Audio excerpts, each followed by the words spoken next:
It's the middle of the night on the island of Lesbos, Greece.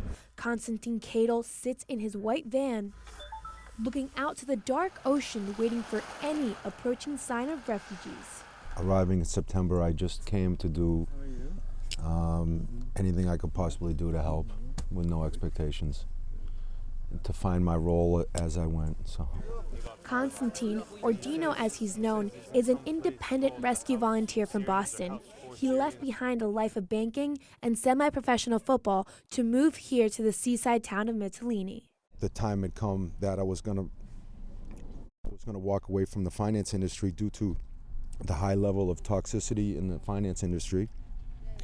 It was literally doing nothing for me and just kind of sucking my blood, and then realized I had something more in store. Once he settled here, he started volunteering with Pikva Refugee Camp, an organization run by volunteers. He first helped with food distribution at the camp and traveled to the nearby town of Moria to lend a hand. We were distributing clothes, spending the nights in Moria, distributing food, doing our best to just help people who were literally just in the worst suffering that nobody can even begin to imagine. No movie, no book can show the amount of suffering that these individuals were going through. Dino is the first person to jump in the water and guide the dinghy safely to shore. He helps throughout the night, giving refugees food, warm socks, and blankets as they wait for a bus to take them to camp. So we're working long shifts on the seashore into the daylight, into the mornings, and into the early afternoons.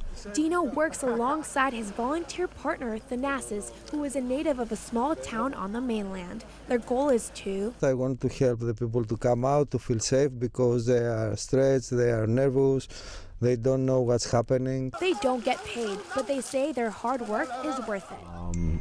We're not doing this for money, we're not doing this for... we just do this because we both want to help, and we're here for one thing, for the refugees.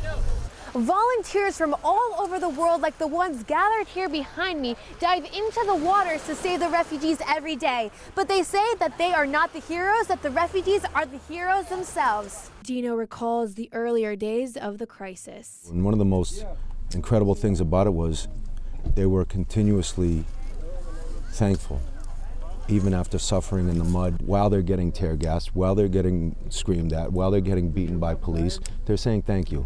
These volunteers are the first responders of this international crisis, dealing with injured, cold, and scared people. But Dino says that they have to balance their emotions to be effective.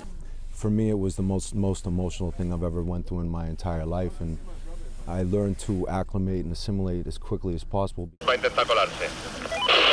Sometimes that's not possible.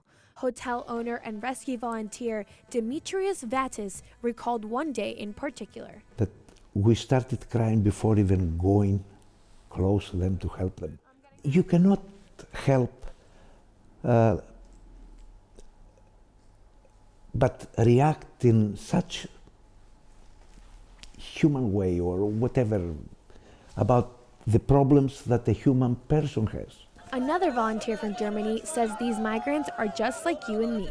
They're all humans. You see, they are doctors or they are lawyers. They had a life, they have friends, they take selfies when they get here and to send them to their families, to their friends back home.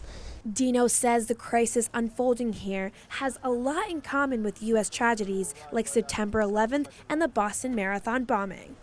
Just like in the other tragedies in the United States, we're seeing the same thing here. Innocent people are experiencing extreme suffering and extreme tragedy that they don't deserve. That's not something on their own accord. Dino and the other volunteers allow for these refugees who are experiencing tragedy and pain to just get a moment of relief. Bravo. Bravo.